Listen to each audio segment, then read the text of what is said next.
premier essai, oui. Mais on continue, on essaie avec la caméra une fois.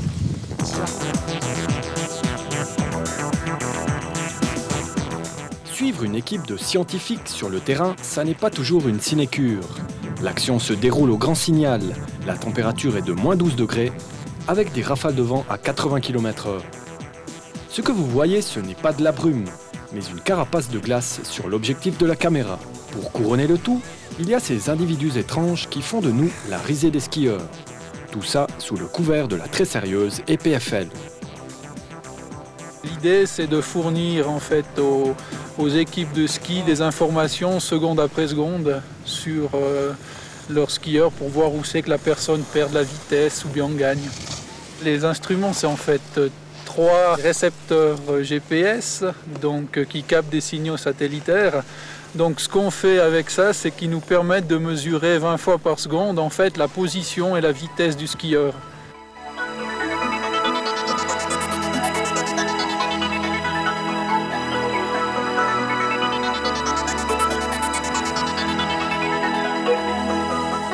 L'évolution des ordinateurs permet à l'heure actuelle d'obtenir des images superposées en temps réel.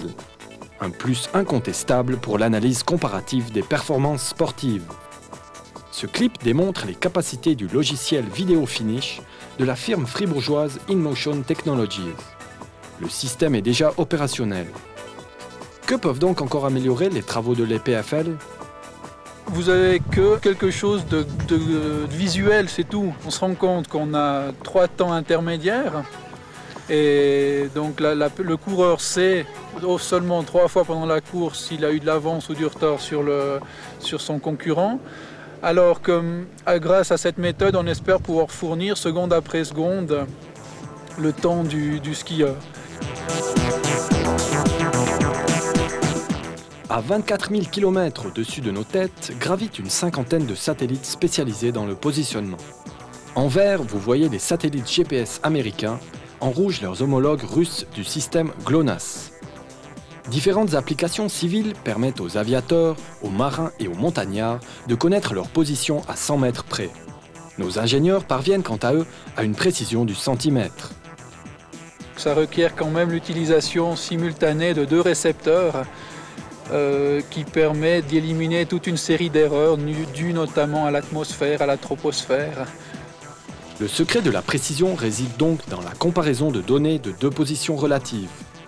La station fixe est constituée d'une antenne reliée à un récepteur. Les données du satellite sont enregistrées sur un ordinateur portable. La station mobile n'est rien d'autre que le skieur avec sa propre antenne.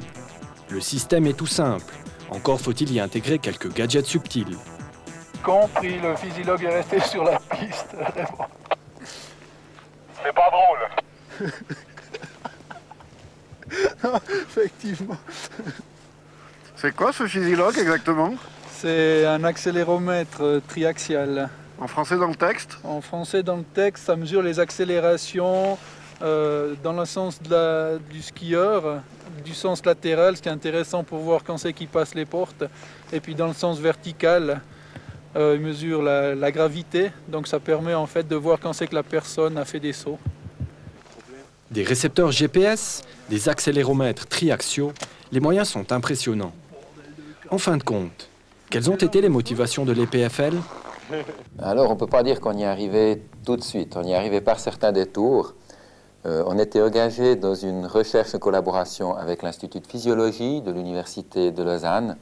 Il s'agissait là essentiellement de déterminer les déplacements d'un sportif, en particulier les dénivellations parcourues, pour les mettre en rapport avec la consommation énergétique, dans le but aussi d'optimiser l'effort au cours d'une compétition ou de suivre justement la consommation énergétique de certaines personnes lors de leurs activités habituelles.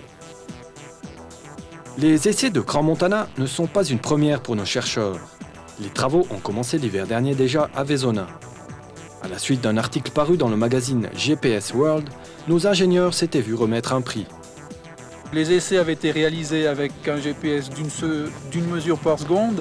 Actuellement, on emploie des récepteurs qui en font 20 par seconde, donc on voit à chaque fois qu'on arrive mieux à suivre le skieur et à être plus fin dans les paramètres que l'on mesure. Si ça marche, les gens de InMotion Technologies qui font en fait cette superposition d'images vont intégrer les données du skieur au niveau vitesse, surtout au niveau peut-être accélération latérale. Ils vont l'intégrer directement dans l'image. Ça veut dire qu'au lieu d'avoir simplement les deux skieurs, vous aurez peut-être sur votre gauche et sur la droite chaque fois la vitesse respective des skieurs.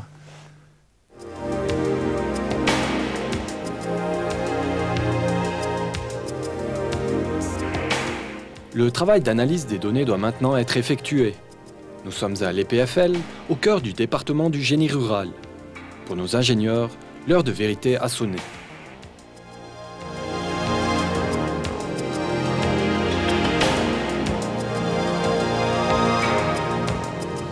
Au début, on a eu un peu peur. Il y a des choses qui n'ont pas tout à fait joué. Il y a eu des petits problèmes d'électronique. Mais ensuite, en prenant contact avec les responsables de Javad, en fait, on a réussi à sauver toutes les données. Donc là, pour l'instant, les tests, c'est 100% positif, quoi. On a les bonnes courbes et les bons calculs, donc on est tout content. Une fois que les données sont stockées dans l'ordinateur, bon, il faut dans un premier temps regarder qu'elles soient cohérentes, regarder les époques du satellite, que tout joue. Une fois que le résultat est calculé, on vient zoomer sur les différents aspects qui nous intéressent, notamment le passage de porte. Les points noirs sont en fait les points mesurés, donc un chaque dixième de seconde, et les petits traits, les reliants, sont en fait de simples interpolations linéaires entre ces points. On est quand même dépendant de la technologie, surtout au niveau des antennes. Donc au niveau récepteur, tout a été bien miniaturisé. Au niveau batterie, on arrive bien à gérer le poids des batteries, il n'y a aucun problème. Par contre, c'est encore la réception qui pose problème. Pour le commun des mortels, le résultat des travaux se limite à des courbes et à des chiffres abstraits. Quelles applications pratiques pourrait-on imaginer pour la suite ? Effectivement, il y a plein d'applications. Uniquement dans la localisation de personnes, ça peut être par exemple la surveillance ou la détection de chocs que pourraient subir des personnes handicapées, par exemple. Donc ça pourrait être une surveillance et ça pourrait aider à leur sécurité. Dans un autre sens, on pourrait aussi imaginer la surveillance de détenus, un régime de liberté surveillée, par exemple, des gens qui travaillent en régime de semi-liberté sur un domaine agricole, par exemple, qui ont une certaine liberté de mouvement dans un périmètre délimité. Donc ça pourrait permettre de déplacer l'effort de surveillance vers davantage de tâches éducatives ou de réinsertion, plutôt que simplement surveiller ces gens-là. Et bien sûr, le domaine qui nous intéresse ici, c'est le premier qui vient à l'esprit, c'est le domaine sportif.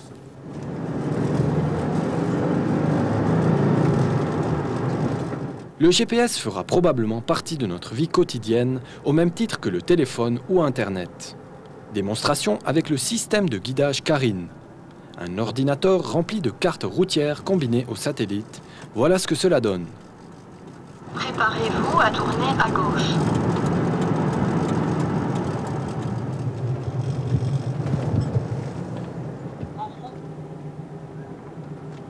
Par contre, il n'a encore pas réussi à faire passer au vert les feux. Il n'y a pas l'option pour ça.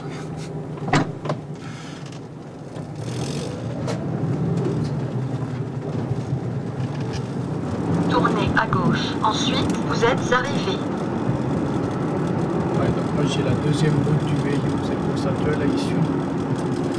Il va prendre la deuxième.